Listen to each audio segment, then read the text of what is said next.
Hey everybody, in this video I will show you how to play Scentless Apprentice by Nirvana off the In Utero record. The song is tuned down a half a step and then into half step down drop D tuning, so your low E string is going to be tuned to C sharp, and then the rest of your strings are going to be just a half step down from standard tuning. And if you have a quick second before we begin, please like and subscribe. It really helps my channel out a lot. And check out scottobryanguitar.com. I have the tab for this song as well as over 100 other punk rock and grunge songs up there and lots of other resources. And today I'm playing through my Fender Twin Reverb 65 reissue amp. I'm using a Boss DS1 distortion pedal to get some crunch and kind of that Nirvana distortion sound. And I'm using a little bit of reverb on that Twin Reverb amp. Now Kurt Cobain used other effects, but this kind of approximates what he was doing on that record. And here we go. All right, so the song starts off with that heavy drum beat that Dave Grohl is playing, and he goes through it, I think, 2 times, and then it comes in with the bass and guitar. And Kurt Cobain is playing this part as the intro.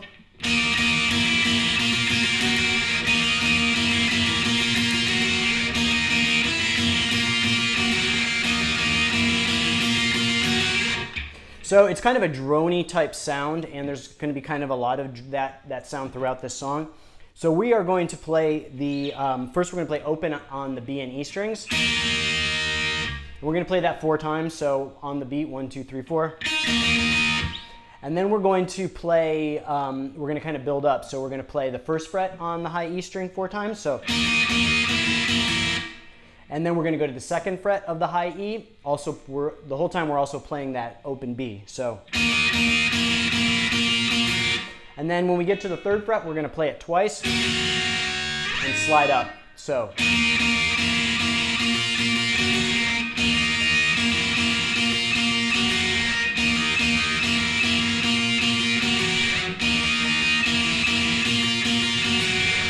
And it's pretty loose. It's Nirvana, so it doesn't have to be like perfect.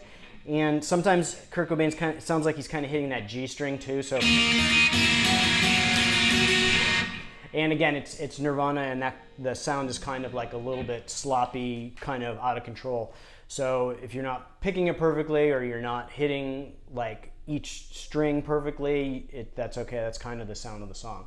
And then we go into that trademark riff. And so it's a power chord, but because we're playing in, this is drop D tuning, but it's actually drop C sharp tuning because we're a half step down. All we have to do to play a power chord is bridge our finger across the bottom 3 strings.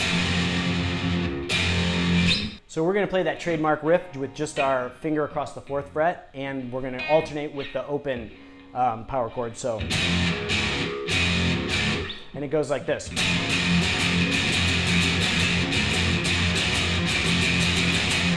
So we're going to start off playing at the 4th fret twice, and it's kind of a distinct note. So we're going to play, and we're going to pull our finger off of the chord so it doesn't ring. So you get that real tight sound. So, and then we're going to go open to the 4 and play that 4th fret bar chord or 4th fret power chord 4 times. So,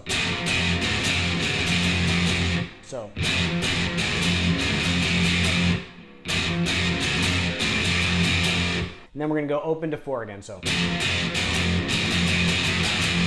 And then we're going to kind of play this kind of pre-note, which is just open again. And then go back into the riff. So.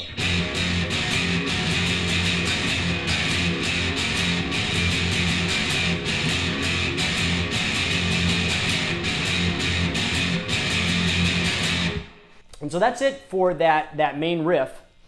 And then while Kurt's singing in the verse, he's going to play that riff and he's going to alternate with this other kind of drony, notey part. So it goes. And then we're going to do this part.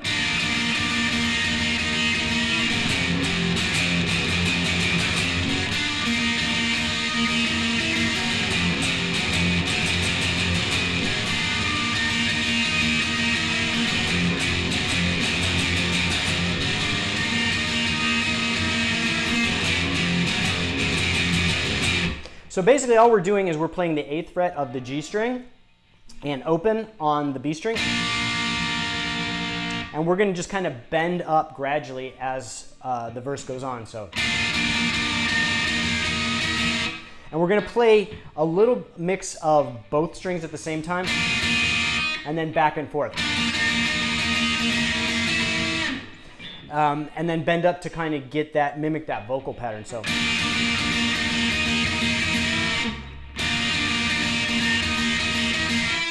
And again, this doesn't have to be perfectly played. It's a little different every time. And again, it's kind of supposed to be a little out of control. So if you're sloppy on the picking, that actually kind of helps the sound. So it's supposed to be kind of noisy.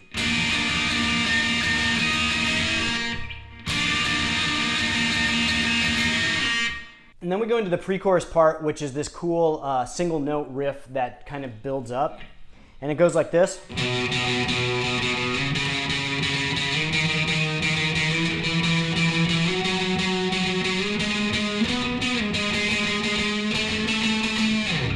And then we go back into the... So for that single note riff, we're going to start at the 3rd fret of the A string, and we're going to play this kind of rhythm.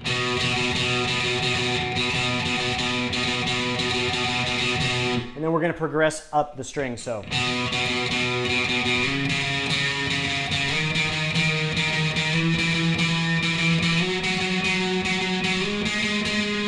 Until we get to the 15th fret, where we're going to pull off and go back to the 12th fret. And we're going to bend up at the end. So, again, that ascending riff goes from 3rd fret, slides up to the 5th fret, slides up to the 7th fret, slides up to the 8th fret, to the 10th fret, to the 12th fret, and then we're going to go 15th fret, and bend with a slight bend, like a half step bend up on the 12th fret. So slowly, one more time through.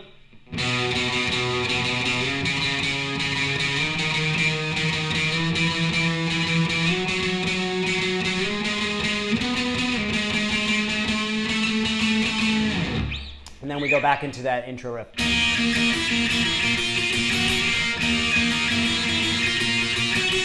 So those are all the rhythm parts for the song. And then we go into the solo, which is really kind of just noisy and ad-libbed.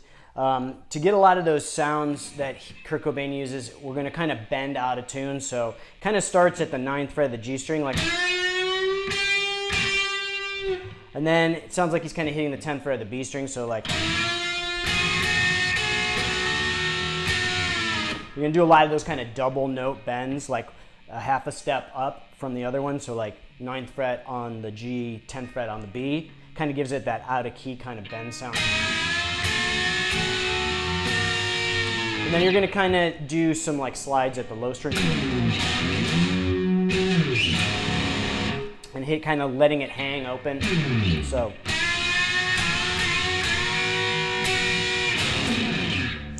and then back up to like some more bends, like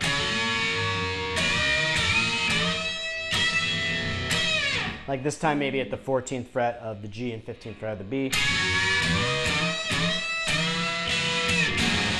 And then just kind of letting it open and slide. And then like kind of some alternate picking with like and that again, that's like a half a step off. So like maybe starting at the 15th fret of the G and 16th fret of the B, like, and then kind of ends on like a high note, maybe at the 15th fret or 17th fret, with another, string pushing at the B strings, like,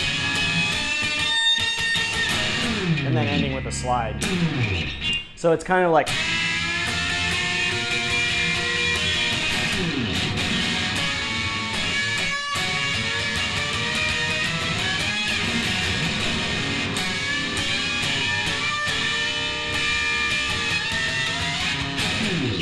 and then goes back into the riff. So really, you can kind of have fun with it. It's noisy, it's dissonant, lots of out-of-key bends, and just kind of making noise and using the feedback of your amp too to kind of add that extra dimension to it. So that's all the parts for the song, and then it ends with that kind of intro riff repeating. So.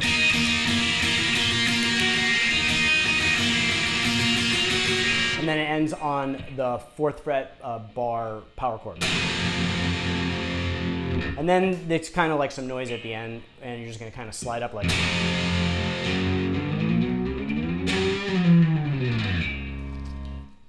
And just you can kind of improvise some noise. So that's it for this one. I hope you liked the lesson. If you appreciate this content, please like and subscribe. It really helps my channel out a lot. And check out ScottO'BrienGuitar.com. I have the tab for this song as well as over 100 other punk rock and grunge songs up there and some other resources. And I will see you guys next time.